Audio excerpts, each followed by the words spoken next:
Thank you. Welcome. Welcome. What kind of tea is this? Mint tea. Mint. Yeah. Moroccan mint. Thank you. Cheers. Cheers. Oh, it's so sweet. That's good.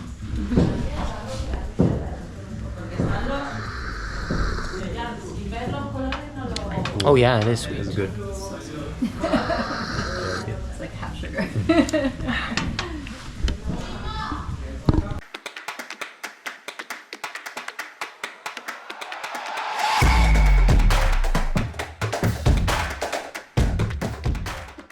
Welcome to Morocco. Right now I am in Marrakech.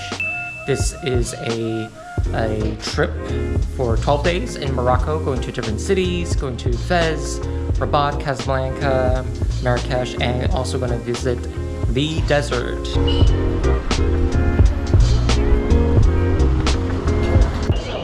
Right, our first attraction in Morocco, which is the Jardin Majorelle. You have to book online to get a spot. We reserve it for 5 o'clock. That is the queue for 5 o'clock. That is the entrance. A lot of people here. And this is a beautiful garden, one of the major attractions here in Morocco. Established in 1923 by Jacques Majorelle, and it has been occupied by a famous designer, Yves Laurent, which kind of restored this place. So we'll check it out inside the garden, and we'll see some beautiful video about it.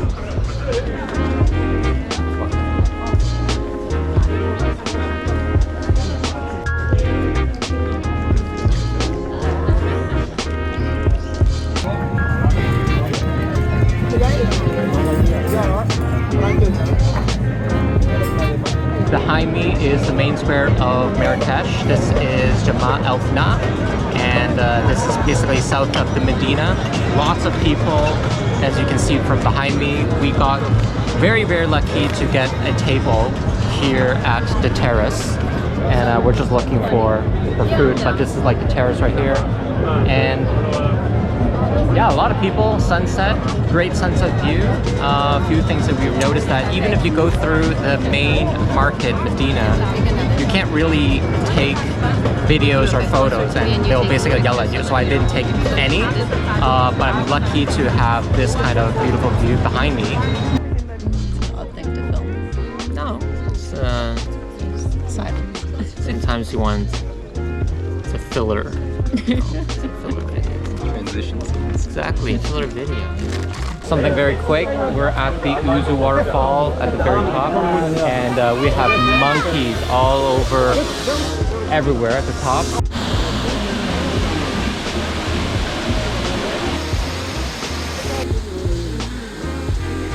We're here under the bottom of Ouzoud Waterfall, and we're waiting for boats, as you can see here. Many different boats you can just go on. Do you think we're gonna get wet? I hope so. Okay, yes. They're not very strong waterfalls. Not very strong, as you can see from here, right there. It's not very strong. Snow made of the mist. The water doesn't look as full as pictures that you may see on Google, but it's still good. Oh, there's the mist. You can feel it.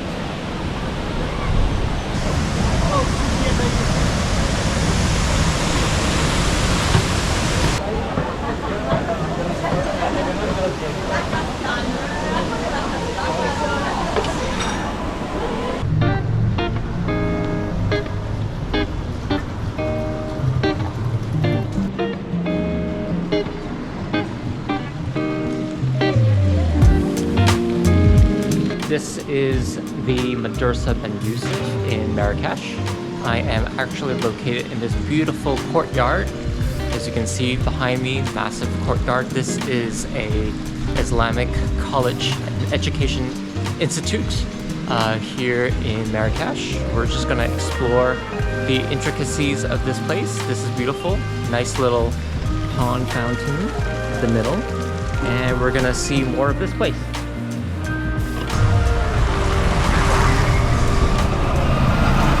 I'm now at the secret garden of Marrakech. This is apparently one of the largest and oldest riad, which really means for house of Morocco. And according to the pamphlet, there's always going to be a garden at the center of these big houses, and this is where I am. There are the inner structures, which is probably where people sleep. It used to host the most prominent political figures who visit Morocco. This is where they come. Just a quick note, this is the Bahia Palace in Marrakech. Previously we thought that the courtyard is a lot smaller than the other place that we've been, the Ben Youssef, but once we land here, this is a lot bigger, the square.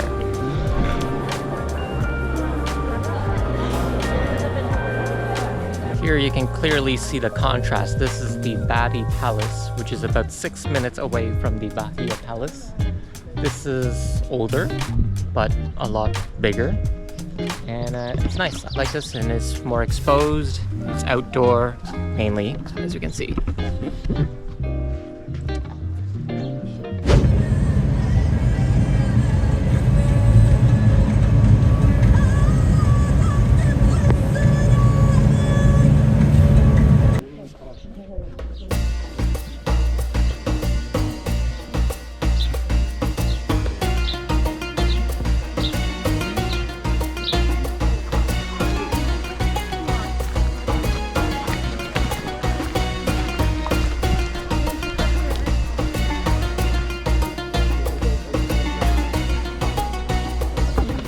To go from Marrakech to the Sahara Desert, we pass by this village, and this village apparently is the movie set for a lot of places like Gladiator, Game of Thrones, Prince of Persia, as you can see from some of the video shots. I'm just sitting at the Old Town, which is basically where the whole movies are filmed, and this is a good view.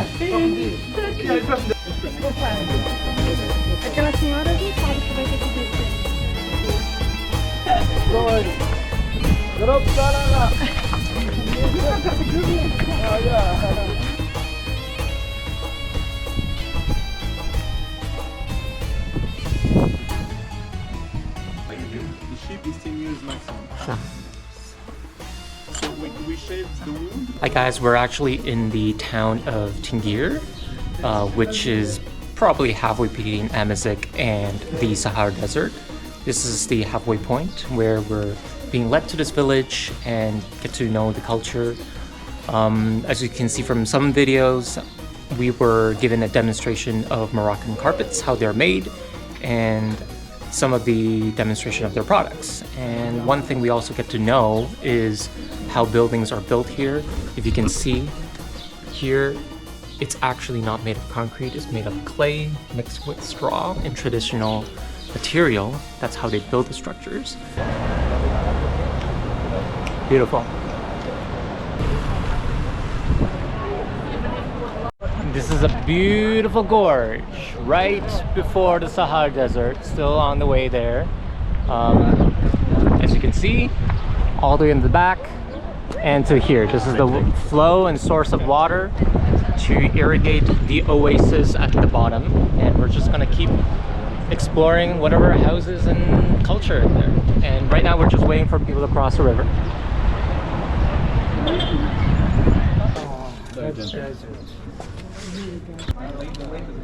It's okay? Yeah. Where are you from? Canada. Canada. Good.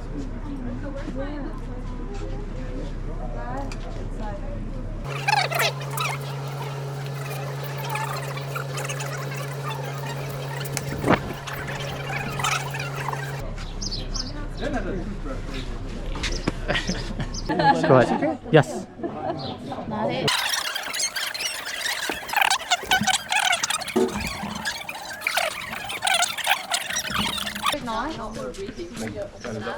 There we go.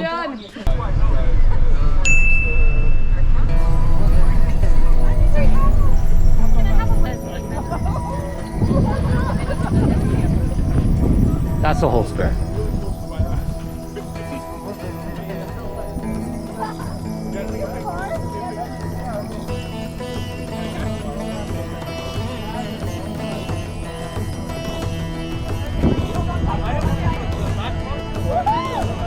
Oh, there you go.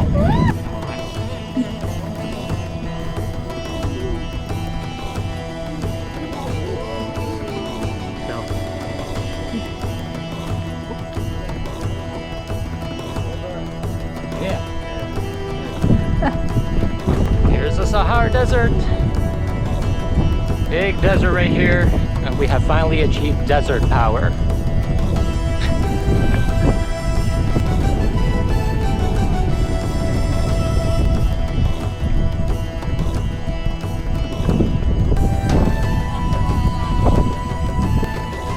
It's a race right now. Hi guys, this is my camel ride. This is the camel.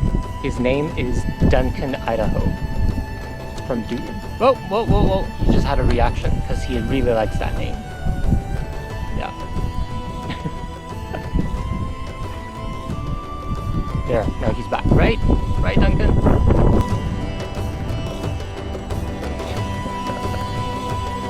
In the middle of the Sahara Desert, we chose the luxury option, so we'll see what it means. But here it is. This is how it looks like. Bonfire at night. Hopefully we can see the Milky Way at night. I want 12. Yeah. Sorry, we're 12? No, I'm saying I want 12. Oh, you want 12. Okay. Well, we don't know. Well, we're chosen room number 6. Let's take a look. What's inside? Oh, look at this. Whoops. All right. This is it. This is my room. Let's see what's over here. Lights turn on. My own shower. Faucet. Woo! Look at that. Look at that. You would not expect to see something like this in the middle of the Sahara Desert.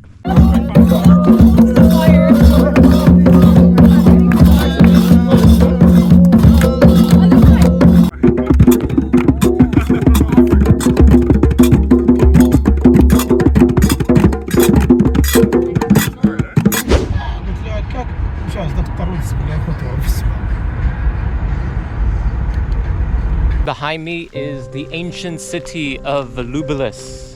It was once occupied by the Romans here, and of course abandoned, and it became ruins. And we are here. It costs about 70 dirhams entrance fee to get here, and it's about, I'd say, maybe an hour and a half from the city of Fez. So in this city of Volubilis, this was originally established as a Punic city in the 3rd century BC. And then the Romans came. It was deemed to be very good for agricultural and the olive oil trade. And basically here you can see a lot of Roman influences like the mosaic. But then for some reason it was considered deemed to be indefensible, and that's why they abandoned it. And later on the Isidrid dynasty came over. They took over this place and established this as the originally founding city around 8th or 9th century. But unfortunately they also moved away and established the real city, which is Moulay Driss, and it's about 5 kilometers away. And this whole city is about 42 hectares. Unfortunately there was an earthquake here which pretty much made all of these structures collapse, and therefore all these precious quarries were then used as stones to construct the city of Meknes.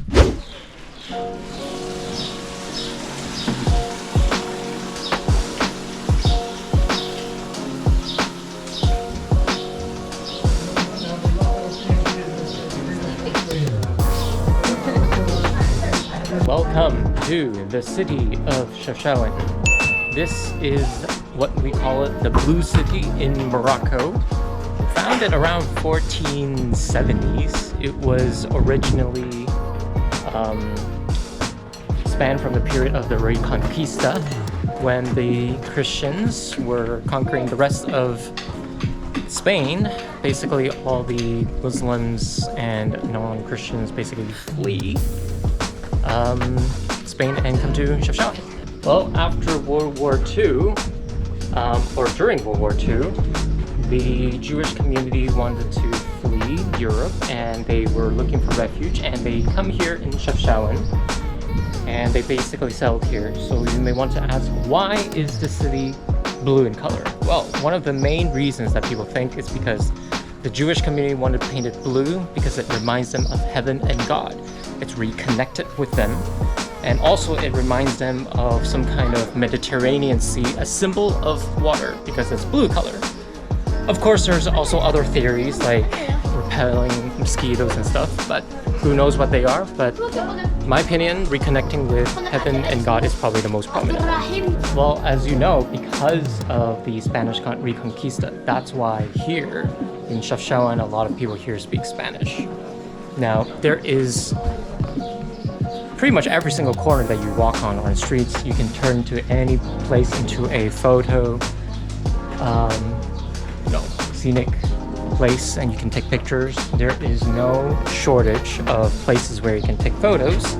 All you just need to do is wait, be patient, and you have to go to the Old Medina, which is where all the blue walls and doors are. And then here, this is the main square of Chefchaouen, the Old Medina. And lots of restaurants here if you want to try, English restaurant. When you come to Chefchaouen, you may not think that this entire city is exactly blue. Only certain pockets are blue, certain alleyways, certain doors, certain streets, certain corners. But it's up to you for you to find out these corners to see if it's a good-looking picture for Instagram.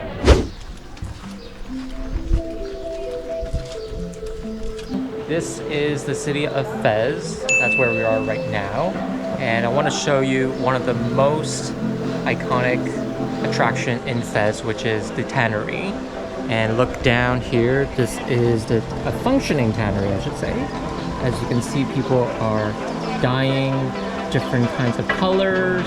So to get to see the entirety, you have to go to house number 10. So house number 10, once you go through all the shops, there's letter bags and gift shops. Just go past through it, just go to the terrace, the rooftop, and then you can be where I am right now and see this entire view, which is pretty cool.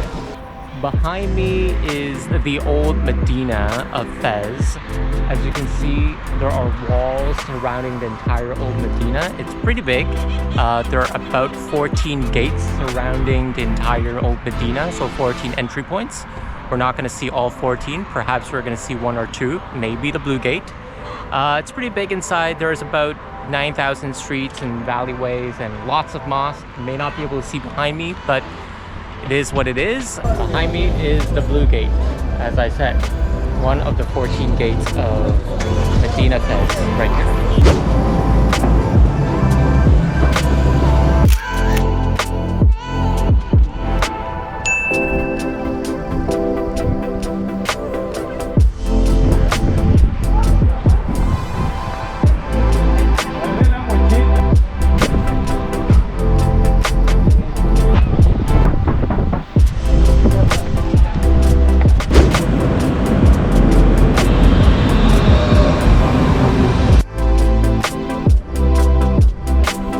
Hi guys, here is some bonus material. Right now I'm at Casablanca in Morocco, and behind me is one of the largest mosques I've ever seen so far in Morocco.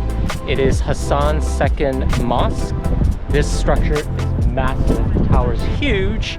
So this mosque is the second largest in Africa and the 14th largest in the world, completed in 1993. And it's just a massive building. Lots of worshippers come in every year to this place. Spot from here. When I call just other English speaking. Few things I learned here is that this was cost about 600 million US to build this place. It can have 105,000 people as capacity. One interesting thing is that this roof right there can be open for ventilation. Apparently it can open in 5 minutes, which is pretty cool.